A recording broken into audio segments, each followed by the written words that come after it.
Good morning विद्यार्थी मित्रों, जे unit 4 બાકી હતું આગળ હવે આપણે લઈશું. આગળ પહેલા call of the hill technique બોલાવે છે, એના આગળ છે જલ. જલ એટલે આંચકો. ગ્રેજ્યુઅલી એટલે ધીમે ધીમે. ગ્રેજ્યુઅલી એટલે ધીમે ધીમે. એપિટાઇટ એટલે ભૂખ. સ્ટેર એટલે સ્થિર એટલે જોવું. સેન્સ એટલે સમજણ. પેસેજ એટલે જવાનો માર્ગ. ફ્રીડમ એટલે સ્વતંત્રતા. હોરિઝોન એટલે ક્ષિતિજ એટલે આકાશ અને જમીનનો જે ભાગ દેખાતો હોય એને ક્ષિતિજ કહેવાય. વંડર એટલે વિસ્મય, આશ્ચર્ય. સેપરેશન, સેપરેશન એટલે વિખૂટા પડી જવું. પ્રિઝન એટલે કેદખાનું, જેલ. સ્ટ્રાઇક એટલે અથડાવવું. ફેરોશિયસ વિકરાળ. ફર્મ એટલે સ્થિરતાથી. સ્લાઇટલી એટલે જરાક. બેન્ડ એટલે વળવું. ક્રુઅલ એટલે ક્રૂર. એનિમી એટલે દુશ્મન. એનિમી એટલે દુશ્મન. ફેઇન્ટ એટલે જાગવું. ડેવર એટલે ખાઈ જવું. ડિબેટ એટલે ચર્ચા કરવી. હવે પાઠ આપણે આગળ વધારીશું.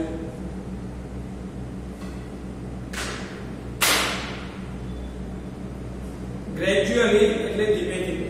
ગ્રેજ્યુઅલી એટલે ધીમે ધીમે. Chandni stop. Chandni stop eating green grass and tasty grapes. And tasty grapes. Chandni ધીમે ધીમે લીલું ઘાસ અને સ્વાદિષ્ટ અનાજ ખાવાનું બંધ કરી દીધું. Even she lost interest Abu Khan story. હવે તેણીને અબુ ખાનની વાર્તામાં જરાય પણ અબુ ખાનની વાર્તામાં રસ ગુમાવી દીધો હતો. She lost her appetite. She lost her appetite. તેણીની ભૂખથી grew very thin. તેણીની ભૂખ તેજી દીધી હતી અને પાતળી બની ગઈ હતી. તેણીની ભૂખ મરી ગઈ હતી અને તે દુબળી થઈ ગઈ. She stared moodlessly. તેણીએ ઉદાસતાથી એક ટેકરી. બાથિંગ એટલે સ્નાન કરવું. સનલાઇટ એટલે સૂર્યપ્રકાશ. પ્લેઇંગ એટલે રમવું. With clouds. તેણી ઉદાસ થઈ તડકામાં નાતી અને વાદળની સાથે રમતી ટેકરીઓ તરફ એકી ટસે જોઈ રહી. સ્ટેર એટલે એકી ટસે જોવું. Abu Khan could say what was happening to his dear child. Abu ખાનને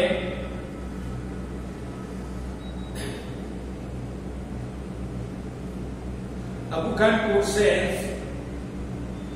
અબુ ખાન સમજી ગયા હતા what was happening to dear ચાંદની. ચાંદની હવે શું થઈ રહ્યું છે.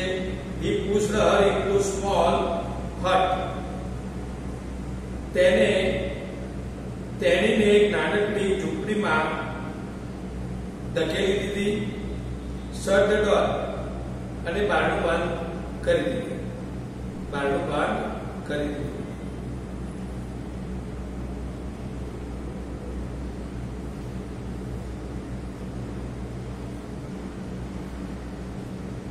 but forgot to close small window at the back. પરંતુ તેઓ પાછળના ભાગે એક નાનકડી બારી બંધ કરવી ભૂલી ગયા. કે પાછળ બારી હતી તે ભૂલી ગયા હતા. The same night, એ જ રાત્રિએ ચાંદની made window her passage for freedom. ચાંદનીને તે બારી પોતાની મુક્તિનો માર્ગ બનાવ્યો. એટલે જે બારી ખુલ્લી હતી એને મુક્તિનો માર્ગ બનાવી દીધો અને ત્યાંથી એ સ્વતંત્ર થઈ. When Chandni reached the hilltop, ત્યાર પછી ચાંદની ટેકરી પર પહોંચી. Big yellow sun was rising in the horizon. એક પીળો સૂર્ય તેની ક્ષિતિજોમાં ઉગી રહ્યો હતો. She was overflowing with joy and wonder. તેણીની ખૂબ જ આનંદિત અને વિસ્મયકારક રીતે તેણીની ખૂબ જ આનંદિત અને વિસ્મયથી છલકાતી હતી. ઓવરફ્લોઈંગ એટલે છલકાતી. The green grass under her feet became golden yellow. લીલું ઘાસ તેના પગ તળિયે હવે પીળું બની રહ્યું હતું. The vine sang an endless song of welcome. પવન હવે સ્વાગતના ગીત, અંતકાળના સ્વાગતના ગીત ગાઈ રહ્યો હતો. ચાંદની felt as if she were meeting her mother.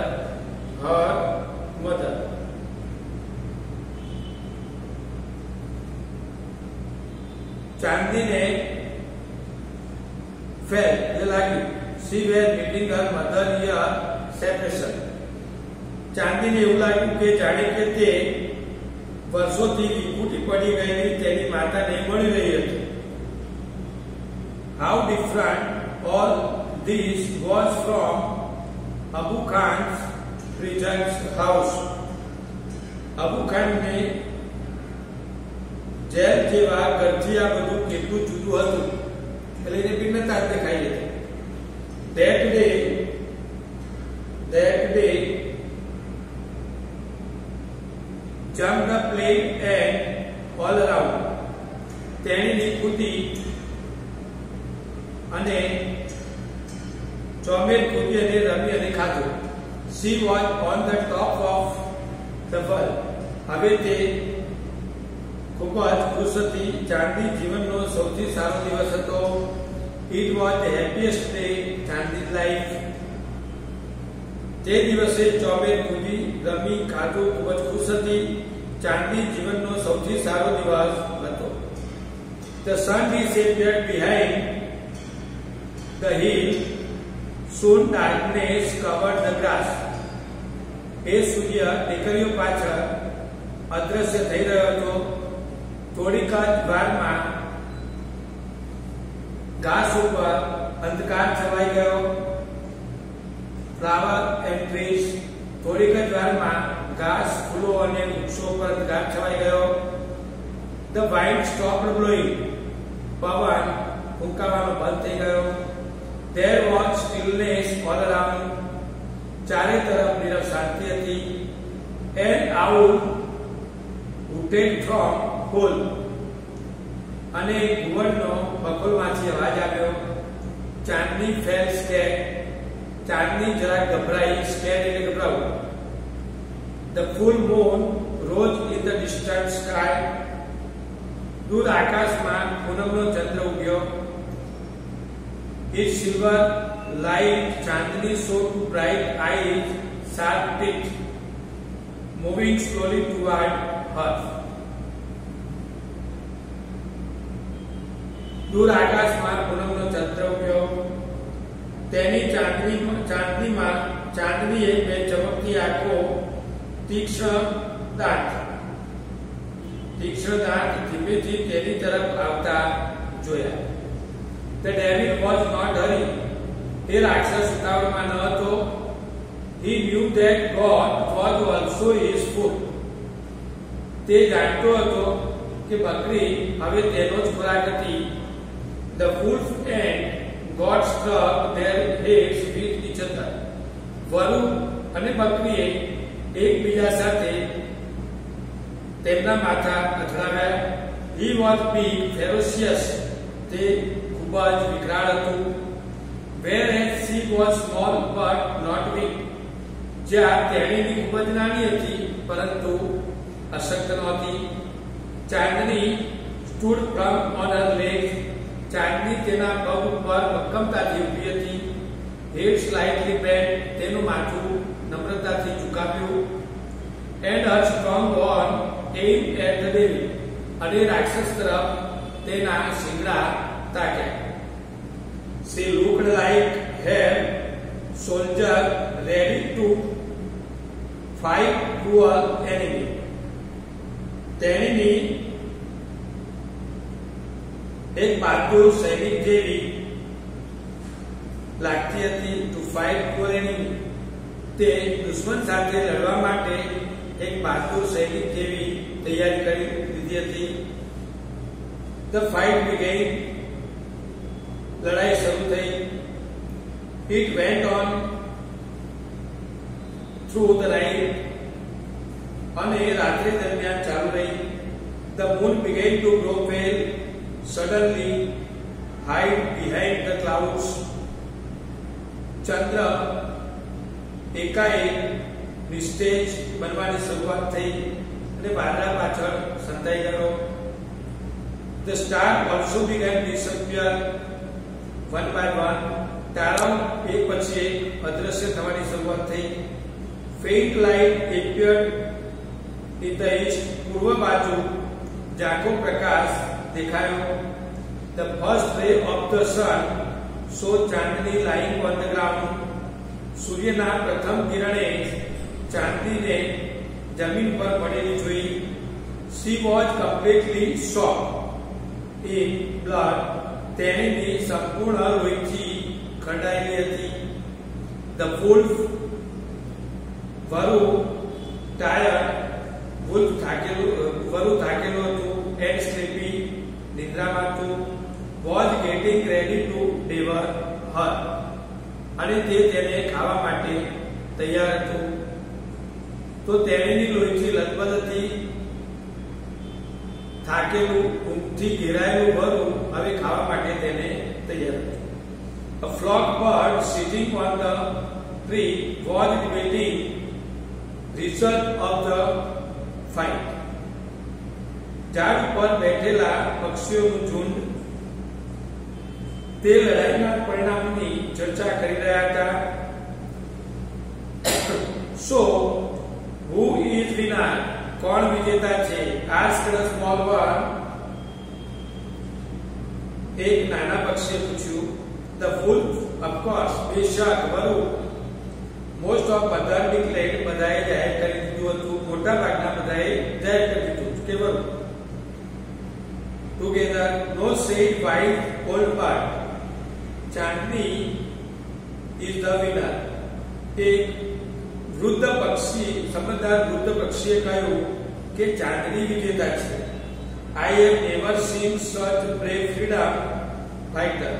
મેં તેણીના જેવી બહાદુર સ્વાતંત્ર્ય સેનાનીને જોઈ નથી. હવે આપણે સવાલ જવાબ કરી નાખીએ. તો where did Chandni think? Where did Chandni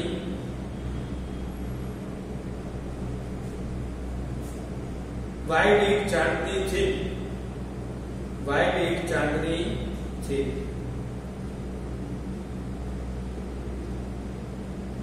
Why did Chandni think? ચાંદની શા માટે પાછી બની? તો ચાંદની become think because she lost her appetite. તેની ભૂખ ગુમાવી દીધી હતી. She stopped eating stars and tasting it. તેને સ્વાદિષ્ટ અનાજ અને ઘાસ ખાવાનું છોડી દીધું હતું. What did Chandni stare at? તો ચાંદની stare at the hill bathing in the sunlight. સૂર્યપ્રકાશમાં જે ટેકરીઓ સ્નાન કરતી હતી વાદળામાં એ નિહાળતી હતી. What did Abu Khan do? તો Abu Khan put Chandni into small hut and shut the door. Abu ખાને ચાંદનીને એક ઝૂંપડીમાં ધકેલી દીધી અને બારણું બંધ કરી દીધું. How did Chandni escape? ચાંદની કેવી રીતે ભાગી ગઈ? તો ચાંદની escape એટલે ભાગવું. Through the small open window at the back. ઝૂંપડીના પાછળના ભાગે બારી ખુલ્લી હતી એટલે ભાગી ગઈ. What did Chandni feel? ચાંદની કેવી લાગણી અનુભવી? તો ચાંદની felt if she were meeting her mother. જાણી કે તેની માતાને મળવા જતી હોય એટલો આનંદ હતો. What did Chandni do? તો ચાંદની jumped and played and act all around. ચાંદની કૂદી ચારે તરફ રમી અને ખાધું. What did Chandni feel Abu Khan's house? So Chandni felt that Abu Khan's house was like prison. કેવું લાગતું હતું એને? જેલ જેવું. Describe his stop after sunset. So after sunset, એટલે સૂર્યાસ્ત પછી, there was darkness, hill, wind stopped blowing, there was stillness and all around. એટલે પવન ફૂંકાતો બંધ થઈ ગયો, અંધકાર થઈ ગયો. આ એક પણ છે. What did devil know? Devil know that God was his food. ये बकरी एनो જ ખોરાક હતી. Describe the wolf. तो वर्णन वर्णन करो. The wolf was big and ferocious. What did Chandni look like? So Chandni looked like brave soldier ready to fight.